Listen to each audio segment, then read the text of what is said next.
অন্তর্বর্তীকালীন মূল্যায়নের অন্তর্গত প্রকল্প রূপায়ণ একটি অন্যতম অংশ।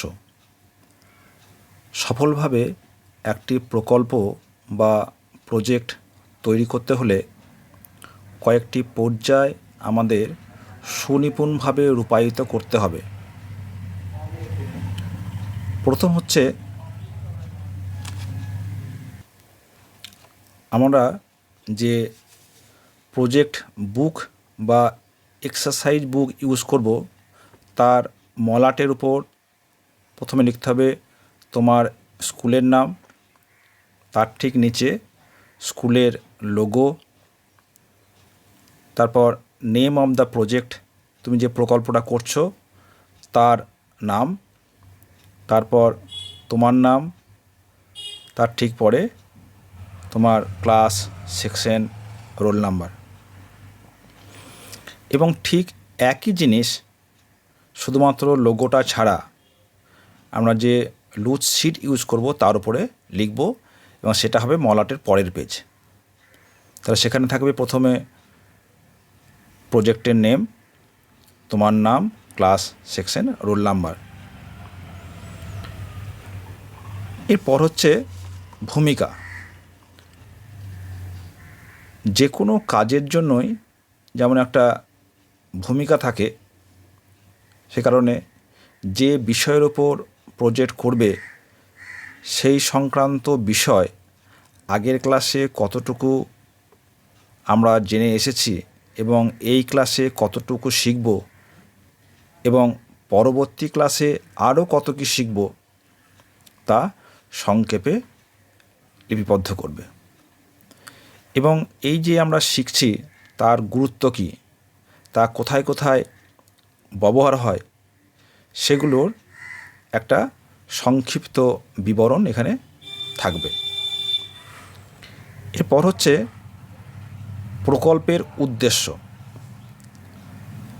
যে কোনো কাজের যেমন একটা নির্দিষ্ট উদ্দেশ্য থাকে, সেটা মাথায় রেখে একটি প্রকল্পের মাধ্যমে আমরা যেমন শুধু ওই বিষয়টাকেই বিস্তারিতভাবে জানতে পারি, শুধু তাই নয়, এই বিষয়টি প্রয়োগ কোথায় কোথায় করা যায় বা কোন কোন ধরনের সমস্যা সমাধানের জন্য এই বিষয়টি ব্যবহার করা হয়ে থাকে তা যতটা সম্ভব এখানে আমরা উল্লেখ করব। অর্থাৎ এই প্রয়োগের আসল উদ্দেশ্য কী, কোন সমস্যা সমাধানের জন্য এই প্রয়োগটির ব্যবহার হয় তার বিশদ বিবরণ এখানে উল্লেখ করা থাকবে।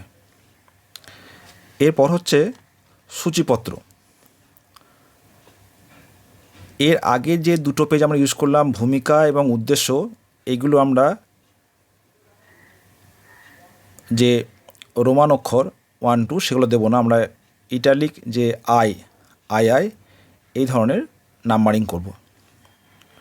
সূচিপত্রতে আমরা যেটা উল্লেখ করব সেটা হচ্ছে পরবর্তী যে আলোচিত বিষয়বস্তু আমরা পরপর প্যারাগ্রাফ আকারে লিখব, সেগুলো 1, 2, 3, 4 নাম্বারিং করব এবং এই নাম্বারিং অনুযায়ী তার সঙ্গে পাতার নম্বর সহ আমরা এই সূচিপত্রতে সেটা থাকবে। মানে কোন পাতায় কি কি বিষয় আলোচনা হয়েছে সেগুলো এখানে উল্লেখ করা থাকবে। এরপর হচ্ছে বিষয়বস্তু। এটি সবথেকে গুরুত্বপূর্ণ। প্রকল্পর যে নির্ধারিত বিষয় এখানে আমরা ধাপে ধাপে উদাহরণ সহ আলোচনা করব।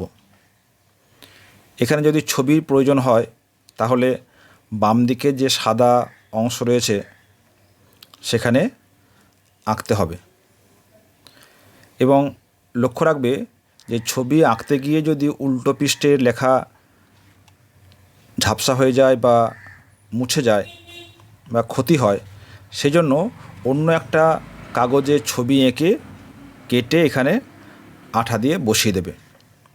তাহলে কিন্তু তোমার উল্টো পাতার যে লেখা সেটা কিন্তু আর সহজে মুছবে না। এখানে আমরা যে সমস্ত ফর্মুলা ইউজ করব তার ডিডাকশন কীভাবে ফর্মুলাটা এসেছে সেটা উল্লেখ করলে ভালো হয়, এবং প্রত্যেকটা ফর্মুলার যে প্রয়োগ একটা করে অঙ্কের উদাহরণ দিয়ে সেটা বাস্তব প্রয়োগ আমরা দেখাবো। এরপরে রয়েছে আমাদের কৃতজ্ঞতা স্বীকার। কৃতজ্ঞতা স্বীকার পর্যায়ে আমরা এই প্রকল্পটা করতে যে সমস্ত বইয়ের সাহায্য নিয়েছি তাদের নাম থাকবে। যদি আমরা ইন্টারনেট থেকে কোনো ছবি বা কোনো ফর্মুলা নিই তা সেখানেও আমরা উল্লেখ করব, এবং যে সমস্ত স্যার বা ম্যাডামদের আমরা হেল্প নিয়েছি তাদের নাম এখানে আমরা সম্মানের সঙ্গে উল্লেখ করব। এটা লেখার পর তার নিচে ডান দিকে ছাত্রের স্বাক্ষর বলে লিখবে এবং তার উপরে তোমরা সিগনেচার করবে, এবং তার ঠিক বাঁ দিকে সেখানে লিখবে শিক্ষক মহাশয়ের স্বাক্ষর। সেখানে তোমার স্যার যিনি এই দায়িত্বে রয়েছেন তিনি সেখানে সিগনেচার করবেন। এই হলো একটা প্রকল্প রূপায়ণ করার একটা রূপরেখা। আশা করি তোমরা এর সাহায্য নিয়ে তোমাদের অঙ্কের যে কোনো প্রজেক্ট তোমরা সফলভাবে রূপায়িত করতে পারবে। এই প্রসঙ্গে বলে রাখি, এটা করতে গিয়ে যদি কোনো সমস্যা হয় তাহলে অবশ্যই আমাদের কমেন্ট বক্সে জানাবে, সেখানে যতটা পারি সাহায্য করার চেষ্টা করব। ঠিক আছে, তাহলে তোমরা এগিয়ে যাও।